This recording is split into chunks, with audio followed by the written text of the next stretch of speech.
محمد بن سلمہ مرادی نے اپنی سند سے اور عمر بن سواد نے اپنی سند سے عمر بن حارث سے روایت کی۔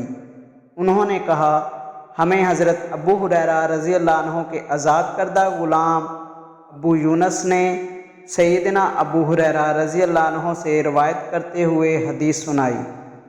انہوں نے رسول اللہ صلی اللہ علیہ وآلہ وسلم سے روایت کی۔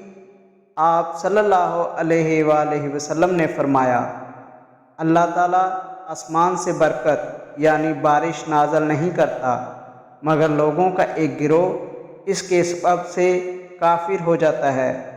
بارش اللہ تعالیٰ اتارتا ہے لیکن یہ لوگ کہتے ہیں فلاں فلاں ستارے کے باعث اتری ہے، اور مرادی کی روایت کے یہ الفاظ ہیں، فلاں فلاں ستارے کے باعث اتری ہے۔